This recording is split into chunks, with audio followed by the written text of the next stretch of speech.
میرے ایک کلیگ ایک سرکاری ادارے میں اچھی پوسٹ پر ہیں، تنخواہ لاکھوں میں ہے۔ ایک بڑے شہر میں ایک گھر اور 3 دکانیں کرائے پر دے رکھی ہیں۔ اپنے ایک بچے اور بیوی کے ساتھ ایک اچھی کالونی میں اپنے ذاتی گھر میں رہائش ہے۔ بیوی شوقیہ کسی کالج میں پڑھاتی تھی۔ 25,000 کے قریب اس کی تنخواہ بھی تھی۔ سب کچھ بہترین چل رہا تھا۔ ہمارا وہ کلیگ ایک خدا ترس آدمی ہے اور وہ فلاحی کاموں میں بڑھ چڑھ کر حصہ لیتا رہتا ہے۔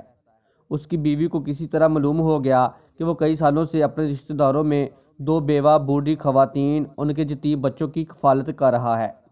اس بات پر اس کی بیوی نے لڑائی شروع کر دی کہ مجھے بتائے بغیر تم اتنے پیسے ان پر کیوں لٹا رہے ہو؟ شوہر نے اسے سمجھایا کہ اللہ کا دیا سب کچھ ہے ہمارے پاس۔ آپ لوگوں کی تمام جائز ضرورتوں کو پورا کرنے کے بعد بھی کافی بچ جاتا ہے۔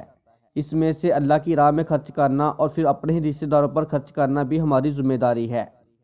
لیکن بیوی اس بات پر اڑ رہی کہ اپنا پیسہ رشتہ داروں پر لٹانا بند کرو۔ بات اتنی بڑی کہ بیوی نے اس بات پر خلا کا دعویٰ دائر کر دیا۔ اس کی بیوی کے ایک بھائی سے میری کافی اچھی سلام دعا ہے۔ اس نے مجھے اس معاملے کو سلجھانے کے لیے کہا۔ میں نے ایک اور دوست کو ساتھ لیا اور اس کے بھائی سے ملے۔ اس نے کہا کہ میں خود بھی سمجھا چکا ہوں، میری بات کا بھی کوئی اثر نہیں ہوا۔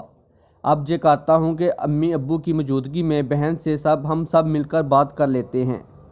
اللہ کرے کہ یہ گھر اجڑنے سے بچ جائے۔ ہم سب ان کے گھر ملے۔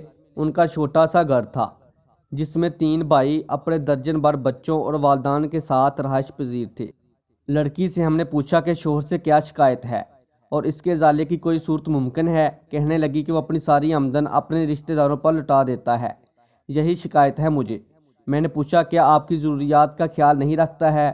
کہنے لگی کہ رکھتا ہے۔ ہمارے بزرگ دوست نے پوچھا کیا آپ کو پیسے کی تنگی دیتا ہے کہ آپ کسی چیز کے لیے کہو یا پیسوں کا کہو اور وہ منع کر دے؟ کہنے لگی نہیں، ایسا کبھی نہیں ہوا۔ میرے کہے بغیر ہی میرے اکاؤنٹ میں اتنے پیسے بھیج دیتا ہے کہ مجھے کبھی کہنا ہی نہیں پڑا۔ شاپنگ بھی ساری کرواتا ہے۔ ہم نے کہا پھر جو بچ جائے اس پر آپ کو اعتراض کیوں ہے؟ وہ اپنی مرضی سے جہاں بھی خرچ کرے۔ کہنے لگی ایسے کیسے میں اسے رشتہ داروں پر لٹانے دوں؟ میں نے پوچھا کہ اچھا جو آپ کی تنخواہ ہے کیا آپ اسے دیتی ہیں یا اس کی مرضی سے خرچ کرتی ہو؟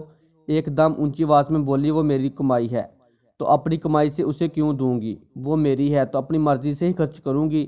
اس کے بعد ہم نے اسے کافی سمجھایا کہ آپ کی جائز ضروریات پوری کرنا شوہر کا فرض ہے، لیکن اس کی ساری کمائی پر آپ کا حق نہیں ہے۔ اس کا پورا استحقاق ہے کہ اس میں سے اللہ کی راہ میں اور اپنے رشتہ داروں پر، غریبوں رشتہ داروں پر جیسے چاہے خرچ کرے۔ لیکن اس کا تھا کہ مجھے ایسے شخص کے ساتھ نہیں رہنا جسے اپنی تنخواہ دوسرے رشتوں پر لٹانے کا شوق ہو۔ اس میں اس کی والدہ اس کا ساتھ دے رہی تھی۔ جب کسی بھی طرح بات نہ بنی تو ہم نے اسے اٹھتے ہوئے کہا کہ کھلا لینے کی صورت میں ان ساری مراد سے محروم ہو جاؤ گی جو ابھی تمہیں حاصل ہے۔ والدین کا گھر بھی چھوٹا ہے، تمہارے لیے جہاں رہنا بہت مشکل ہوگا۔ علیحدگی کے بعد اپنے قریبی بھی آنکھیں پھیر لیتے ہیں، لیکن اس کا یہی تھا کہ میں خود کماتی ہوں، میں اپنا خیال خود رکھ سکتی ہوں۔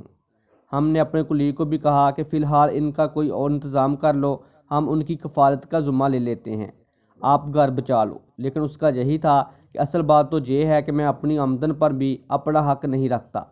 یہ تو ایسے سمجھتی ہے کہ میں شوہر نہیں اس کا غلام ہوں کہ جو کماؤں اس کے ہاتھ پر لا کر رکھ دوں اور پھر جسے وہ کہے ویسے خرچ کروں اور اپنی کئی پارٹیز پر لاکھوں اڑا دوں تو کوئی مسئلہ نہیں، لیکن میں اپنے غریب رشتہ داروں کی کفالت کروں تو طوفان آ جائے۔ میری کوئی بھی غلطی ہے تو بتائیں، لیکن غلط بات نہیں مان سکتا۔ اور بھی کئی لوگوں نے کوشش کی، عدالت نے بھی مصالحت کی کوشش کی مگر کامیاب نہیں ہوئی۔ بالآخر خلا کی صورت میں ہی انجام ہوا۔ بچے کا خرچ باپ دیتا رہا۔ کچھ دن والدین کے گھر رہی، وہاں بھابھیوں نے نوکرانیوں جیسا سلوک کیا تو قریب ہی گھر کرائے پر لے لیا۔ لاکھوں والے ٹھاٹھ 25,000 میں کہاں پورے ہونے تھے۔ ہمارے کلیگ نے کچھ عرصے بعد دوسری شادی کر لی، اس کا گھر پھر سے بس گیا۔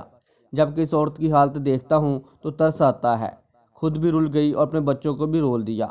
کچھ عرصے بعد باپ بچے کو اپنے پاس بھی لے آئے، تب بھی ویسے حالات تو نہیں ہو سکتے تھے جیسے اس کی اپنی ماں کے اس گھر میں ہونے سے اس کو ملنے تھے۔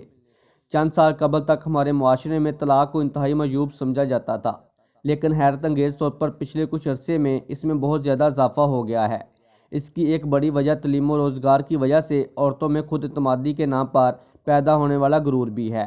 عدالتوں میں خلا کے کیس دیکھیں تو حیرت ہوتی ہے کہ اتنی چھوٹی چھوٹی باتوں پر کیس کیے ہوئے ہیں۔ اس میں زیادہ تر انا اور غرور کا دخل ہے۔